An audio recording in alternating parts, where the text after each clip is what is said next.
Good evening, ladies and gentlemen. Welcome to 2026. This is a new year, and it is our first segment of Straight Talk with Kareem Bowen of this year, and I'm excited to be with you all on today.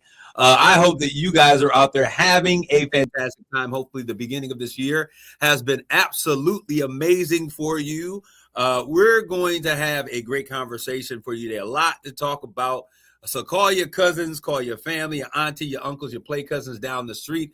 Allow them to know that Straight Talk is on. And it's time to get straight to the heart of the matter.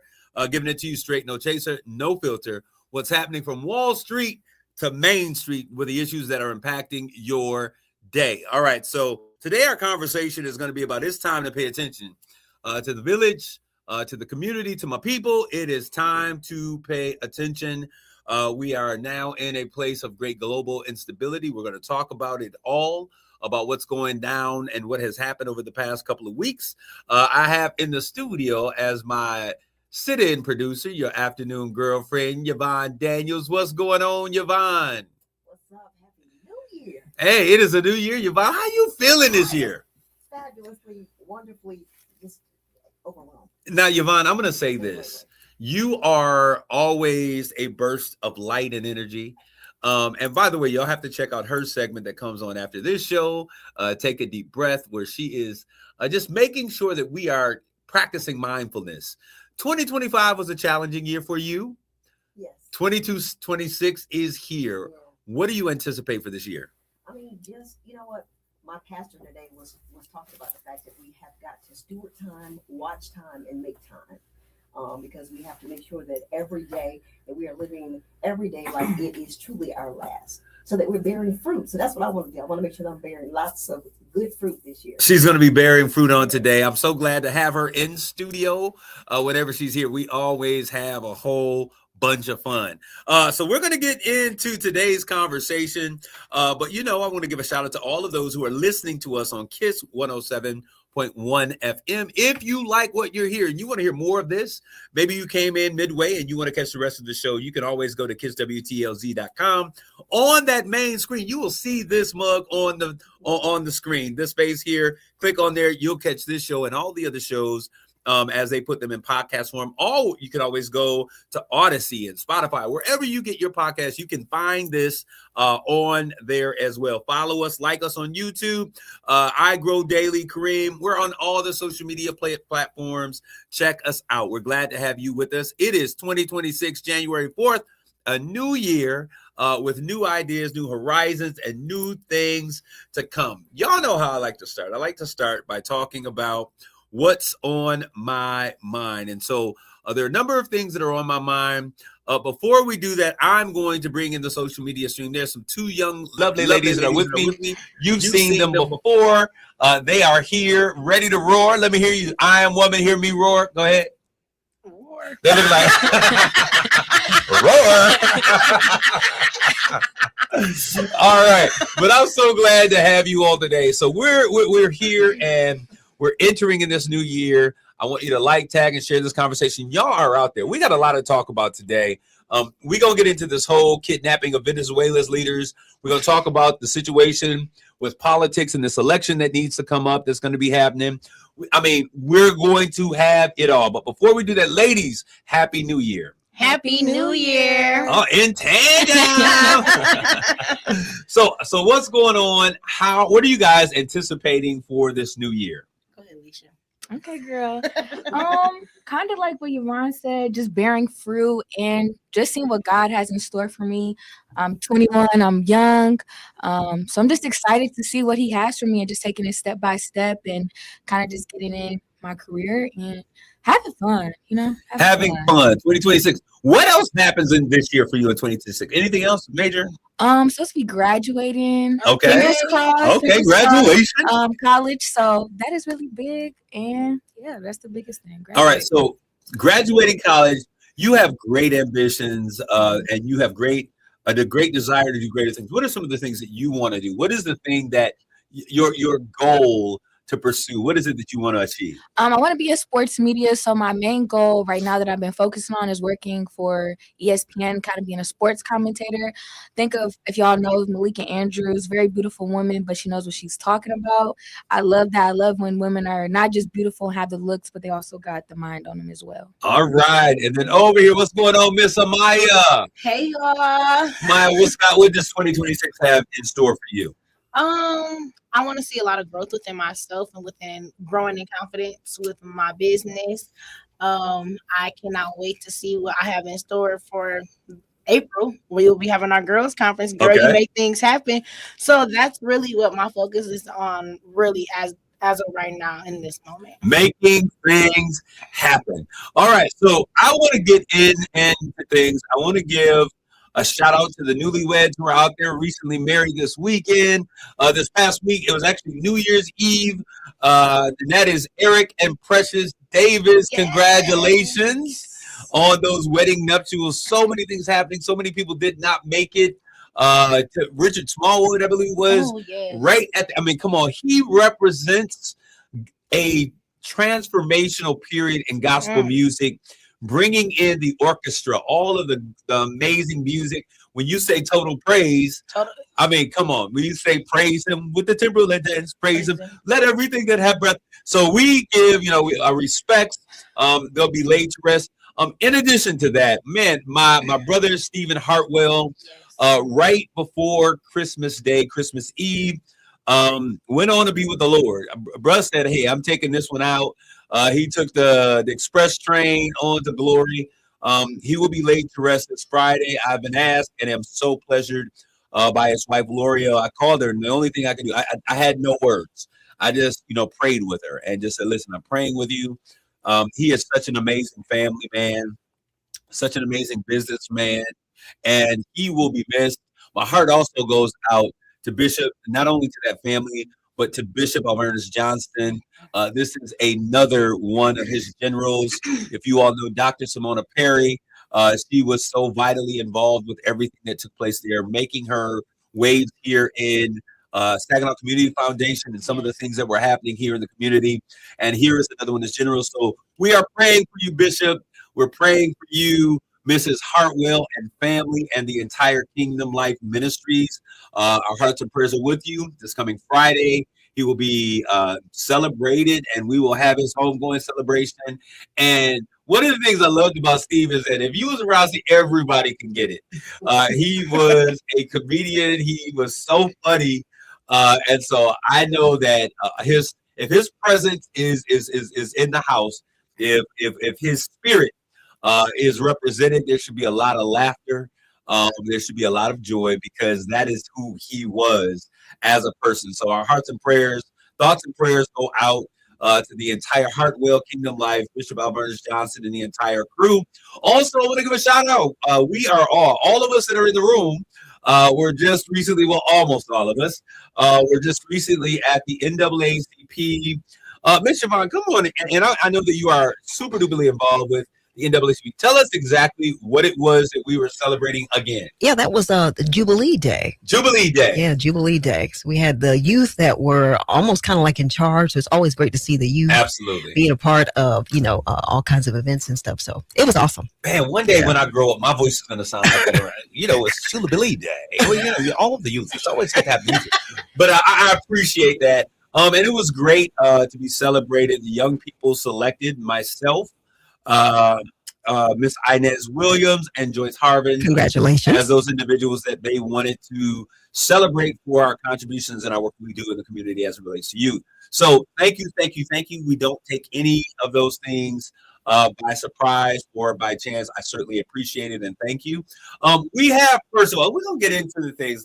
Amaya, we're going to give you an opportunity to come on in here. She is going to share with us some things, some inspiration. We're going to get it together starting off this new year in 2026. Amaya, what do you have for us on today? I have some tips, some tips for starting off the new year right.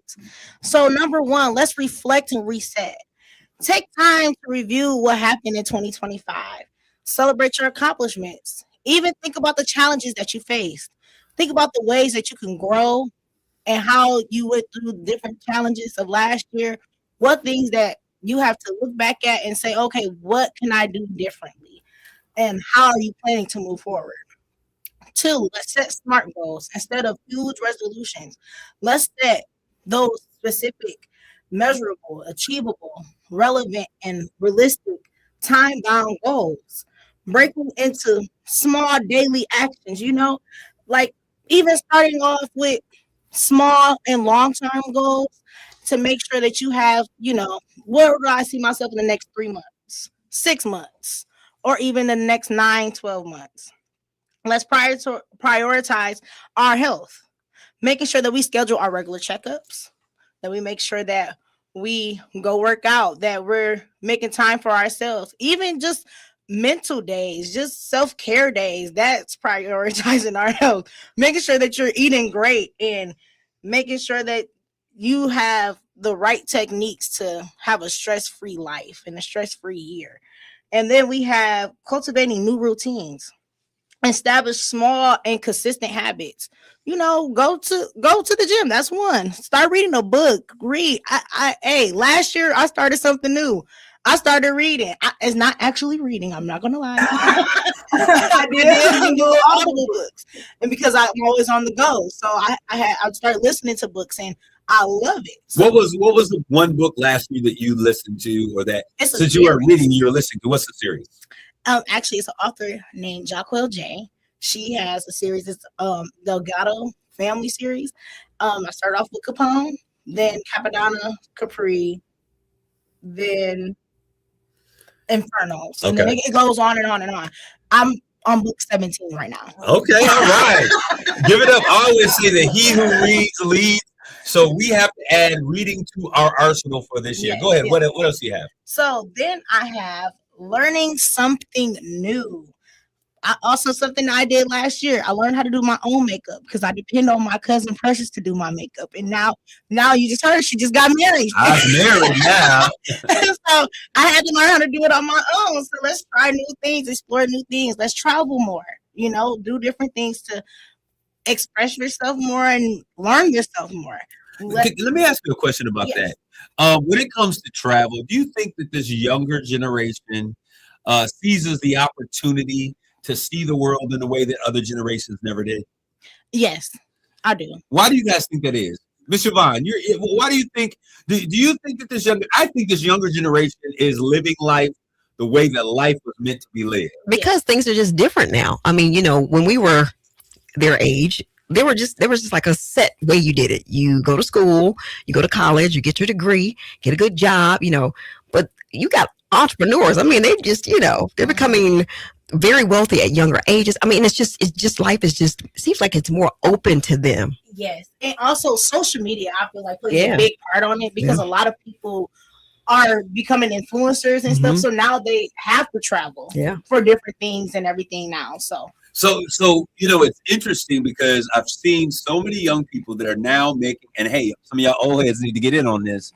I've seen so many young people who are making money traveling, sharing their experiences, vacation bloggers. And so they take exotic vacations. They're now being paid by either the country or by a hotel to go there, experience it, share their stories, and they're vlogging while they're there. That means a video blog for those of you a little bit slow.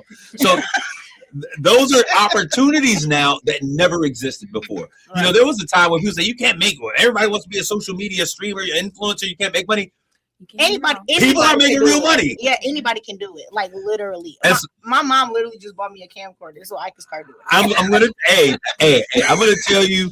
I've been getting checks now, Miss Siobhan. Okay. I was like, hey, I'm getting checks. Before it was like $5, $10. I broke a couple $100 mark.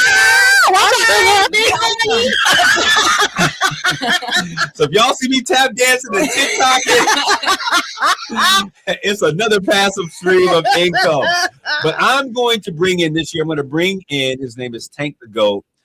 He is a younger cousin of mine who has broken the internet before. I think one of his videos has 100 million streams or views on it. He is doing phenomenally well. I mean, living to the full, working with companies as he does this work, looking for sponsorship opportunity. He is doing it. And so I want to bring him in to share with you all how you all can begin to monetize this. Because what's interesting is we talk about real estate and the land, and I always say how they're not building any more land. Well, guess what? They just built more land. It's called digital real estate. Yeah. And so now there is an opportunity for you all to get in on this and to really make money doing what you love, the things that you like to do, and really making an impact and cashing and collecting a check. Amaya, give us those last few things that you have on there, and we're going to get on with this show. Come on, inspire us with some things we want to do to make 2026 a more productive year. Yes, sir. So my last two, connect deeply. Make sure you're making meaningful connections and meaningful relationships, and make sure that you're making time for your friends and your family, and strengthening the bond that you have for not just for them, but your well-being as well.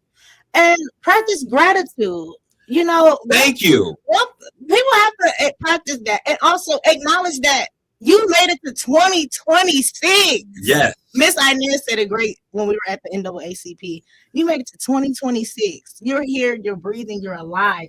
Some people didn't make it, but you did. So let's practice that gratitude. Let's practice on being happy and making a habit of, even though when times get rough, it's always a better way to keep on going. I always, people remind people that God is also, he wasn't just the God of what you may have lost. Sometimes in a year, we may lose relationships, friendships, jobs, money, things, and people sometimes cannot let go of those things that they've lost. And we have to remind people that God is not just the God of what you have lost, but he's also the God of what you have left. Mm-hmm. So we have to make sure that we are grateful wherever state that we find ourselves. Let's practice the attitude of gratitude. Yes. So it's very important. Yes. All right, so go ahead and close your segment on out, and we're gonna take our first commercial break as we get into this. Okay, we got a few minutes. We'll keep going, but go ahead. Finish your segment out. Go ahead, Maya. What you got left? I said all my 7. So you're all set. All right. So Amaya, of everything that you talked about, what is one thing that you're going to set in place for this new year? I'm going to practice gratitude, because I know it's at times where I can get a little uneasy about different things when things don't go the way as I planned or anything. Like this morning, I locked myself out of my car and my house this morning, trying to run out and rush and hurry up and get ready for church. I done locked myself out, had to call my friend to get me ready, but I made it to church. Amen. And I made sure that even though when times got hard, that it's always a different way how you can make it happen. So I had to remind myself, girl, you make things happen. Make it happen. The old school, all the old heads, Billy Ocean said, when the going gets tough, the tough get going. All right. Another thing that I just want to throw out there, and we're going to talk about this a little bit deeper before we take this next commercial break. I want to leave the teaser out here about the U.S. invasion of Venezuela. And I need Black America. I need everybody, not just Black America. We need, as a village, as a community, as a people, to tune into what is taking place. Oftentimes we see ourselves and we are very microscopic in terms of how we view things and the things that we focus on. And I want to just challenge you all that we have to really begin to understand that we here in the United States are a part of a global society. Global citizenship is a very important piece. We now see it being taught in high schools. Before, it was just kind of like, what happened? What is your role? How do you volunteer in your community? There are now classes that they're teaching our high school students about global citizenship. And global citizenship matters. It means that we recognize that we are just a bleep on the radar of what is happening in the macroscopic world, right? What we do here in the United States has an impact, and then sometimes that impact can have a global impact. And what we've seen taking place now in the United States of America, and I say this, I'm going to say this, and I mean it. In 2024, the election of 2024, there are a lot of you who are out there that said, hey, and I'm talking about folks in the village. I'm talking about those brothers out there who's like, Trump is going to be good for my 401k. He's going to be good for my investments. I'm not voting for him, the man. I'm voting for the policies, the policies, the Democrats this, the Democrats that. And now we find ourselves, come on, we find ourselves in a bit of a pickle as a nation.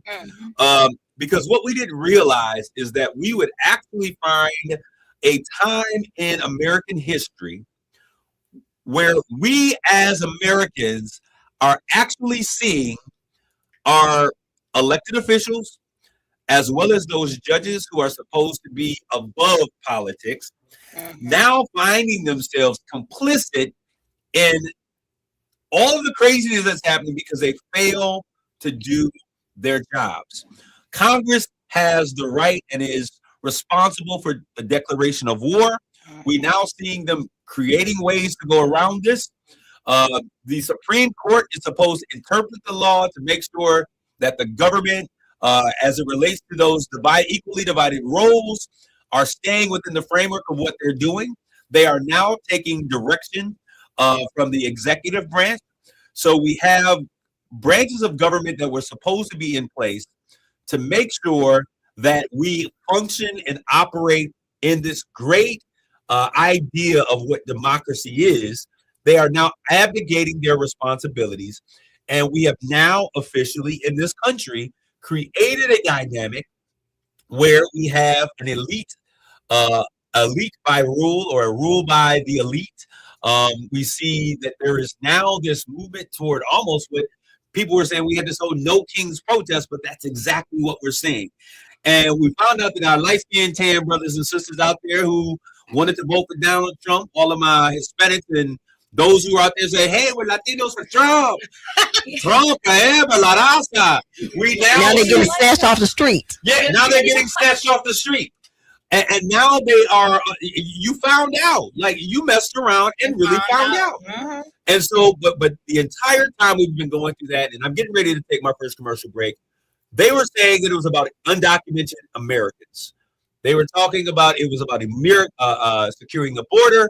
But I told y'all that the target for this entire thing was a couple shades darker than the initial target. We are now seeing those things take place.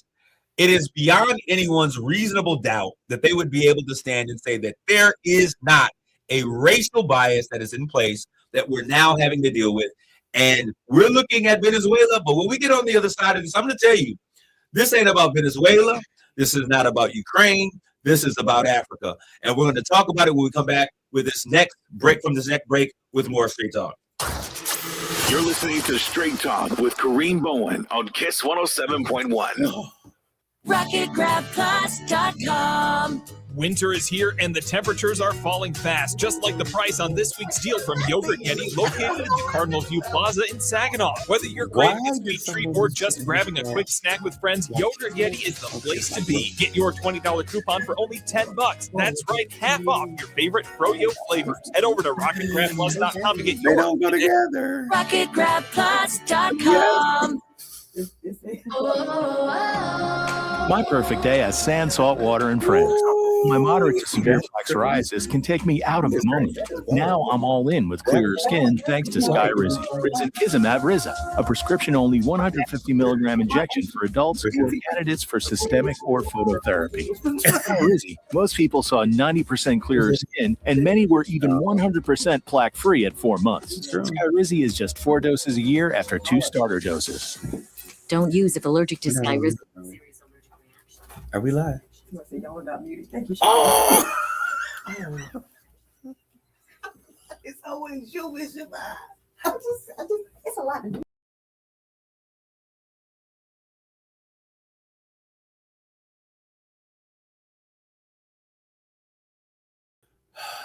Yes, thank you.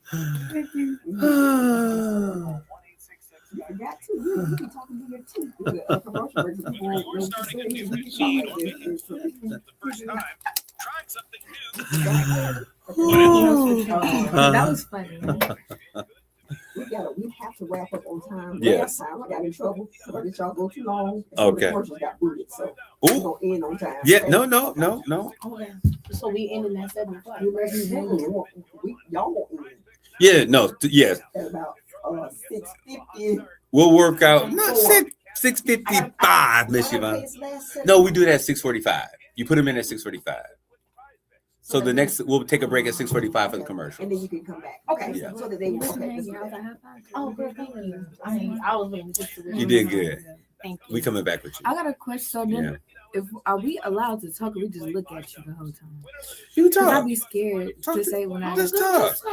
And then he gonna start talking because he want to have a conversation. Yeah. Yeah, I be wanting to have a conversation. Yeah, jump in there. But Like like when you you did, see- but you did say you gotta Yeah. say acknowledge her. Yeah.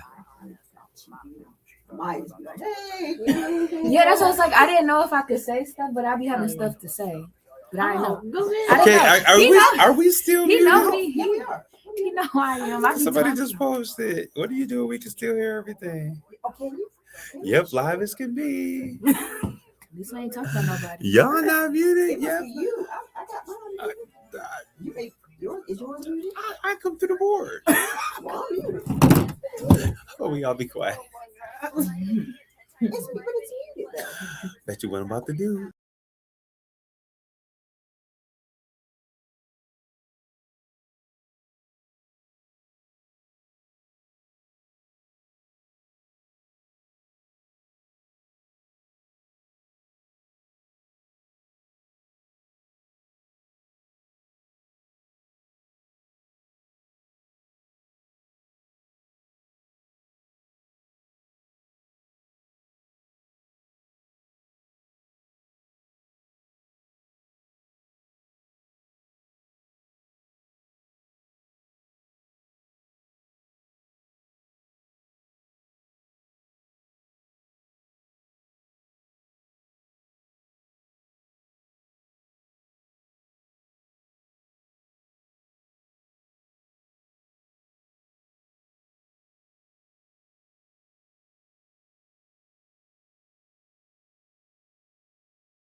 Thank you all for your commentary and sharing with us exactly what's going on, because sometimes we don't hear.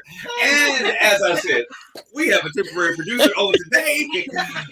So we certainly thank you guys. We have a lot of fun here on this show, and so we're excited to be here. If you guys are noticing, there's another young lady that's going to come to the mic. Hey y'all. She's been here before. Her name is Alicia Fields. She is a sports extraordinaire. She talked about what she wants to do with her goals and how she wanted to move forward. Alicia, let us know what's happening in the wonderful world of sports. Okay. So I was like, what should I bring to y'all today? So I was like, not Michigan sports, because as we've seen with the Lions, they failed us. So we're not even gonna talk about them. Last time I was on here, I have real hope for us, and sadly, they drained me. They lied to me. So I'm gonna talk about something that probably a lot of people don't really know about unless you're really into sports, or if you're a college athlete like myself, is the transfer portal. So you may ask, Alicia, girl, what is the transfer portal? I don't know what that is. Well, that's why I'm here. So the NCAA transfer portal is a digital database for D1, D2, and D3 colleges. So think if you're thinking D1, think Michigan State. If you're thinking D2, think SAG, like here. D3, think of Elma College, or like the real small colleges, stuff like that. And kind of think of it as like a free agency. So if you're thinking about the pros, how they want to get traded, or like their contract is up, kind of think of it like that, but it's less complicated and less money involved. So the transfer portal, it was created in 2018. Before this, the process was more formal. It was a lot harder for athletes to leave. As we know, now athletes are now getting paid with NIL money. Thank God, because we deserve it. As much work as we be doing for these coaches, sometimes it be feeling like a slave auction, how they be throwing us around. But we won't get into that. So since then, rules have changed though. Much recent being in 2024, with the newest rule coming out being that athletes are now allowed to transfer immediately, and if they want to, they can now transfer schools multiple times. So in simpler terms, kind of think say you have a job, you working somewhere, and now you're able to bounce around in your corporation multiple times, and think about it as you don't have to go through any training. You just automatically, boom, get the job. So why is all this important? Why are you even bringing this up to me? Why should I even care? So for all of my sports heads, or if you're not a sports head, that's okay. We're going to get you there. Many coaches feel like this change makes it harder for them to have any room for error. So if we kind of even think about Michigan State, they just got a new coach. And if y'all, as we heard earlier, one of their star wide receivers, Nick Marsh, he has just entered the transfer portal and now got picked up by Indiana. That's not a good thing for State, because how can you build a team if you're always scared that your star players are going to leave if you don't have a winning season? And this is especially true, like I mentioned earlier, if you were following, NIL money. Not only college athletes are getting paid, as you know, our favorite, Bryce Underwood, the Michigan quarterback, he's getting paid, I don't even know, like millions of dollars getting paid. But now even high school athletes are now getting paid all that money. As we were talking earlier, you can make money from just social media, but now you're making money for just being an athlete. Alicia, have they started with monetizing for high school athletes now? I think so, yeah. Because I thought high school athletes are still unable to be monetized. No, you can make money now. Like high school athletes are not even getting signed. I knew it was coming. But if you look at these athletes now, they're like freakish athletes. Like we're seeing, I'm a track star, so I know track stuff. Quincy Wilson, he's made it to Olympics, 16 years old. He made it to the trials. Like that's insane. Ridiculous. Like these kids, I don't know what they're feeding these kids, but they're insane. It's in the chicken. Yes, it's something. Girl. But aside from this, even though that I do agree that the transfer portal is a good thing for athletes, it makes it very hard for high school athletes.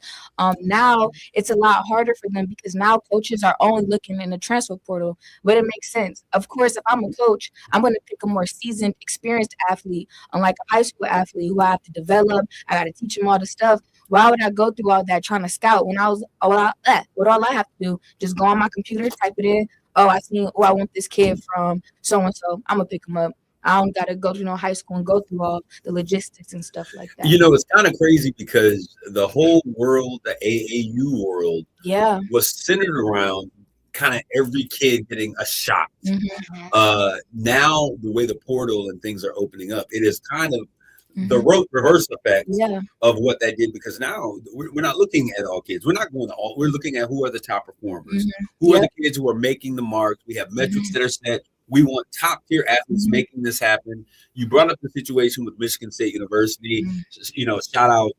Indiana is amazingly talented. But what this does is it takes us back. It takes me back. And if you are a basketball fan, you remember when we started seeing brokered teams. It started with, I believe it was the Miami team. Chris Bosh couldn't win a playoff ring if his life depended on it. Dwayne Wade was doing his thing, but they said, we're going to broker this team. We're going to get Udonis Haslam and Shaquille O'Neal and Dwayne Wade. We're going, Chris, you come down here. We saw that take place. We saw a dynasty be created, and really a coach who was absolutely unknown be made one of the best coaches in the game, right? Because these players were really making the moves. Then we saw the shift to LA and what was taking place. How are you gonna get LeBron and all of these people on the same team? So when we look at that, it is kind of unraveling the idea of what AAU was intended. I think AAU is the devil anyways. I didn't think it was good for our players. I didn't think it was good for... They be working you. They don't only work you, but AAU was meant to do... Because I've been praying against AAU. Let me tell you why I've been praying against AAU. I've been praying against AAU. I'm going to tell you why as a pastor. I love sports. I love the fact that young people can get involved. But AAU developed a system that all of their games would be on weekends. So kids were losing their spiritual connection. Parents were more concerned about kids being picked up and getting to the next level than they were understanding that you're developing a whole person. That's body, soul, spirit. So academics are important. Sports and extracurricular are important, but their spiritual growth is also important. So AAU, congratulations. I get it. We'll go ahead back to the portal. So with that being said, kind of like what is my thoughts on this? And feel free to comment kind of what y'all think. Kareem, hop in, or anybody else in the room that would love to hop in too. Kind of going back to what you were saying with the transfer portal, like I said initially, I do think it's a great thing for allowing college athletes to have a mind of their own and not being controlled. Because at the end of the day, we are young adults, and we are stepping into adulthood.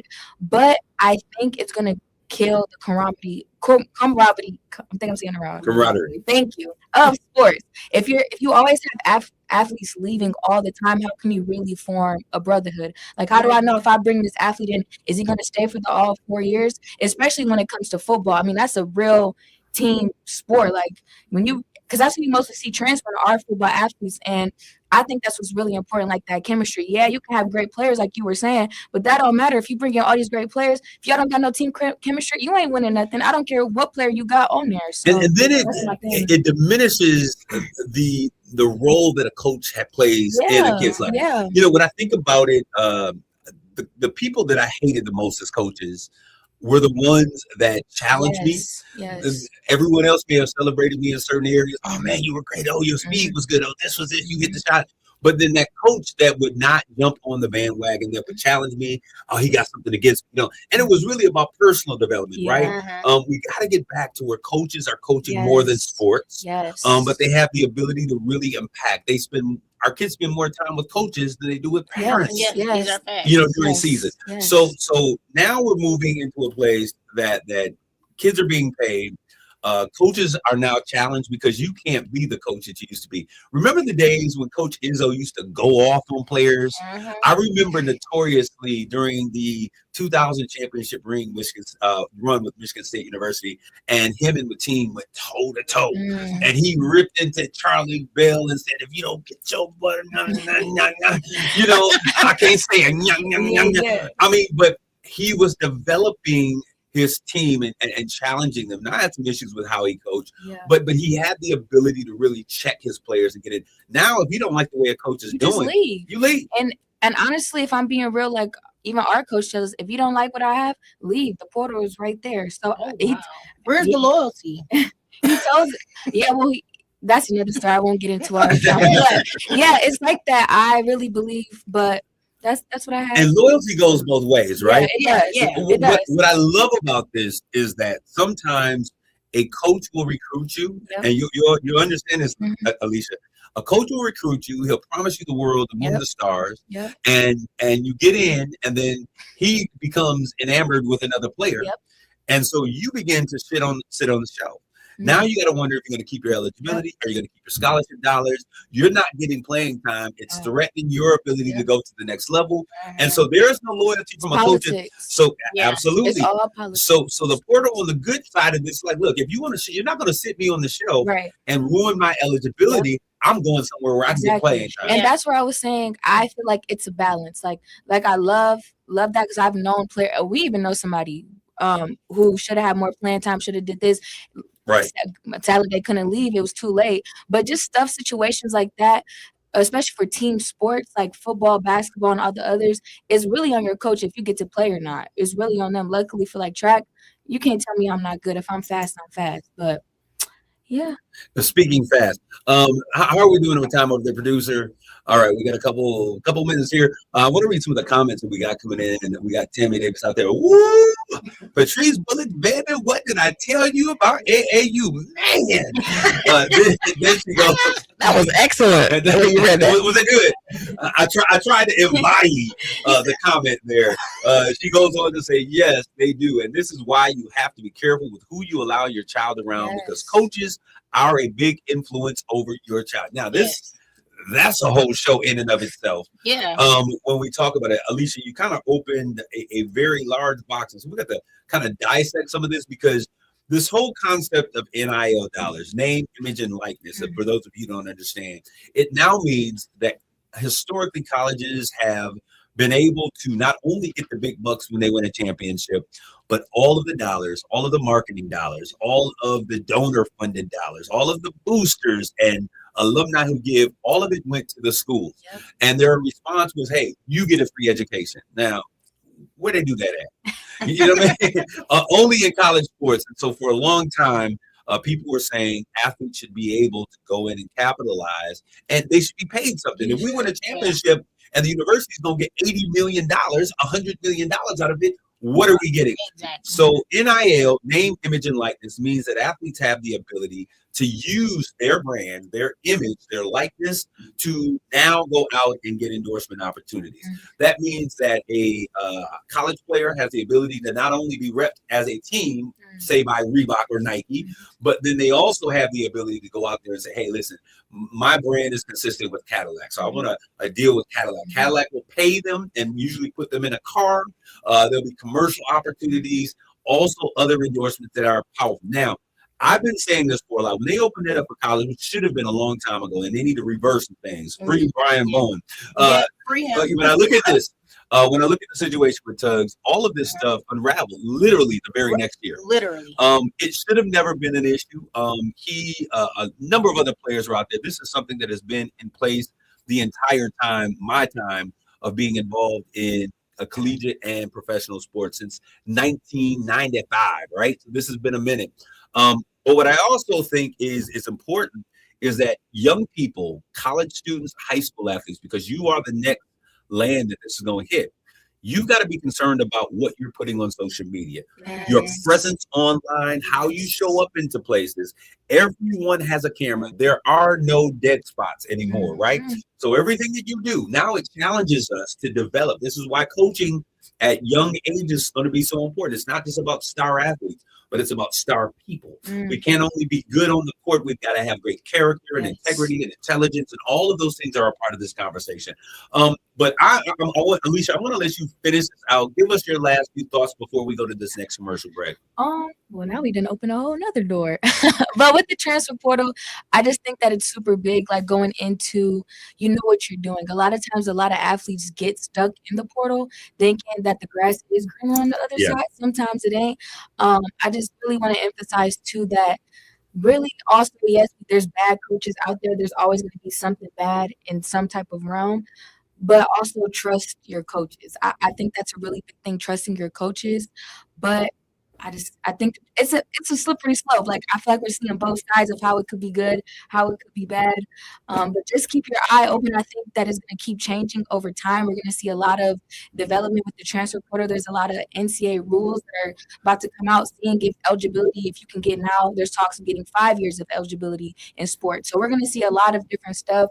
So just keep your eyes open. I think it's just going to be very politics, a lot of politics involved. A lot of stuff is changing and on the go. So keep your eyes out, especially if you have kids out there who play sports. You got to be on top of this stuff so you know what you're talking about. And I need my single Black moms, because when we look at pro athletes, most of these kids are coming from families that are led by powerful, strong Black women who often don't understand the landscape of sports. Now, there is an organization out of Detroit. I'm going to bring her in. My sister, Kenya Ruth, she's talking about parents, moms, who are working with young athletes as single moms. And it empowers you with the tools that you need to understand on what comes next as it relates to your young people. It's educating them.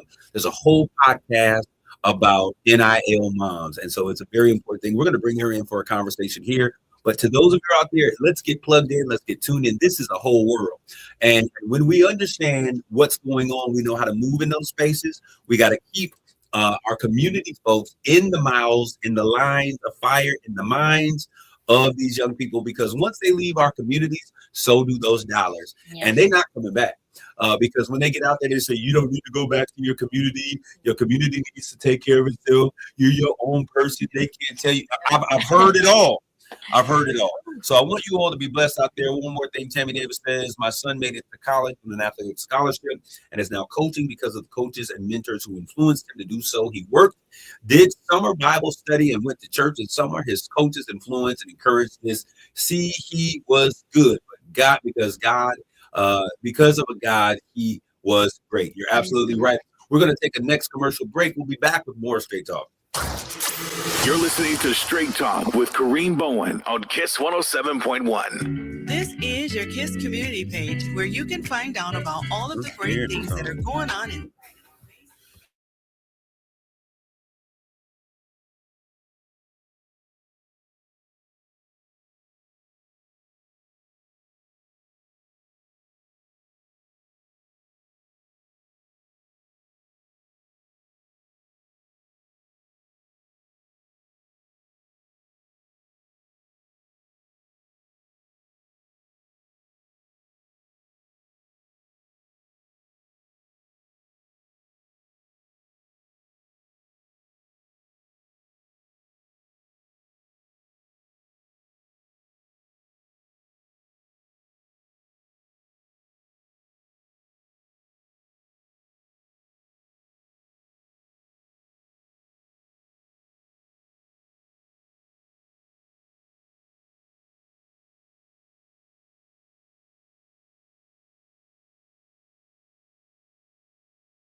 empowered on this first week of the new year. This is the fourth, only 4 days in. Hey, if you haven't started, get started today. If your resolution was you're going to be in the best shape of your life, do it. I'm telling you. January 1st, 2025, I said, I'm going to lose the weight, get in the gym. And I successfully, for 6 days a week, I would go to the gym. The first 40 days of the year, I cut off all sugar, all meat out of my life. It didn't stay that way, but I'm getting back to it. My brother likes to eat. All right, I gotta eat. I'm not one of the long-term vegans because I like a good steak every now and then. But what I'm saying is that I got in there and I made those things happen, and I'm so pleased with results that have been happening. People's like, "What are you doing?" If you get up, I'm up tomorrow morning, 4:30 in the morning. I'll be at the gym. It used to be 6 o'clock, but now I've got to get my fix. And I'm just saying that to encourage someone out there. Literally this year, I lost 70 pounds over the course of the year, bit by bit, little by little, but it pays off. So little becomes much when you place it in the master's hand. Whatever it is that you're going to do this year, let's spend some time focusing in. Now, I just want to close out the show because I really want you all to focus in on what's taking place. I shared with you all that the United States invaded Venezuela.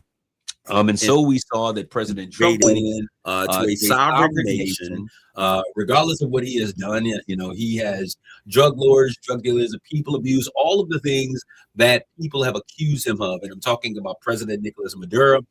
He went in the darkness of night. He said, hey, we got this technology that shuts down a country's power. And I would have thought he was crazy if I had not seen videos of this actually taking place. Folks who were actually recording news and media in the time that this happened, power went out, which would express why that president wasn't able to get to a safe room, to the place where he would be considered to be safe. Pulled him out. You know, that dude, regardless of what you thought of him, he was a very sharp, just man. And then to put him in a jumpsuit, got my man in a jumpsuit, taking pictures with him and his wife. And this is no laughing matter. It's crazy to think that we're in this place.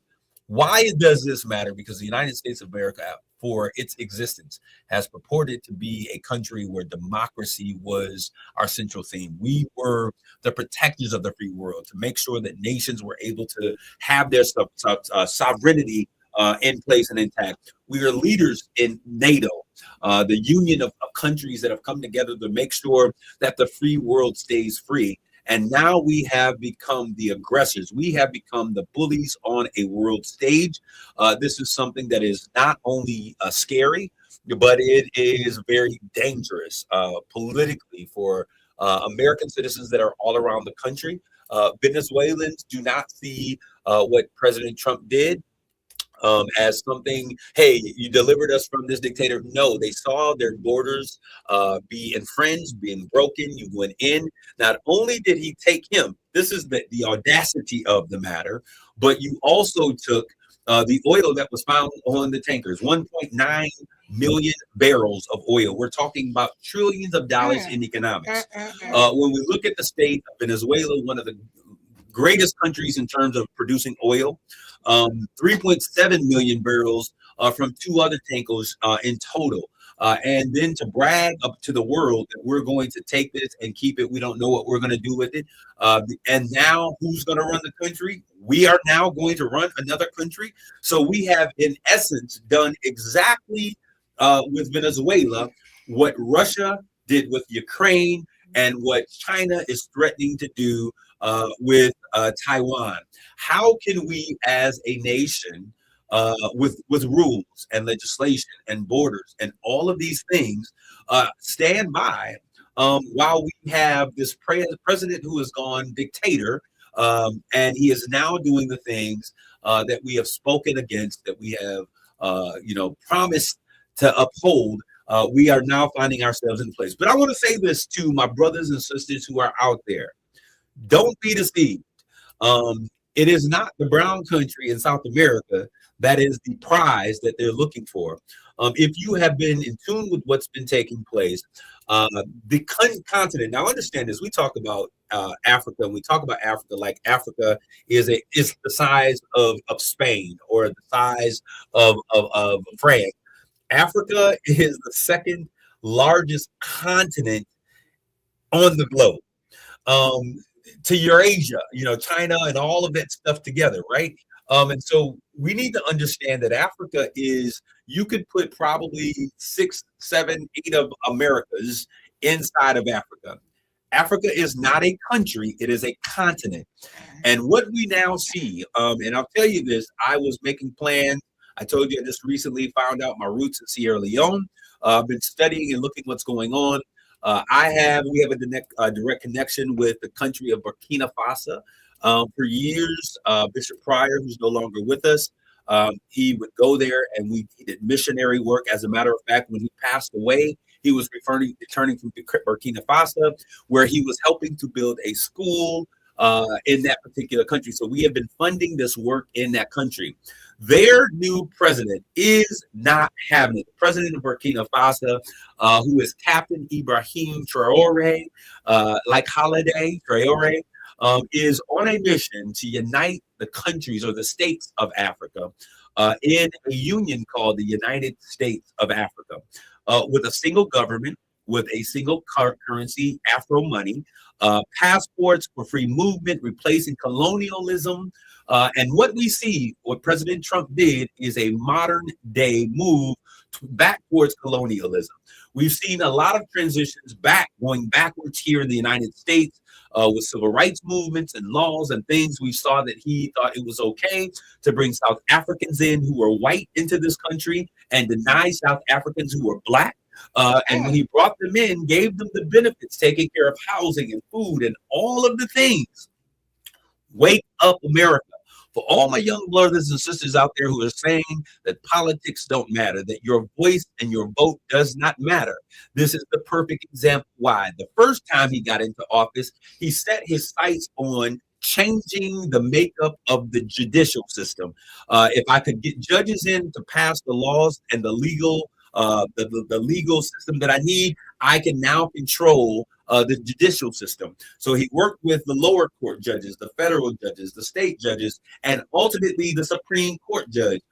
This second time in office, he comes in, and now having a judicial system favorable of his positions, he now has the ability to do exactly what he wants. If a lower court says, hey, we're going to stop this, we'll put a stay, they say that's okay because we're going to appeal it all the way to the Supreme Court. And the Supreme Court has shown us that they're going to give him whatever it is that he wants. They said, as a matter of fact, that this man has unchecked, unfettered power, that it is impossible to prosecute the president, regardless of what it is that he has done. Let's pay attention to what's going on. All right, so what we see happening in Venezuela, I believe, is a test drive for what they really desire to do. On Christmas Day, we saw the United States bomb Nigeria. Why? Oh, it's for the defense of Christians in America.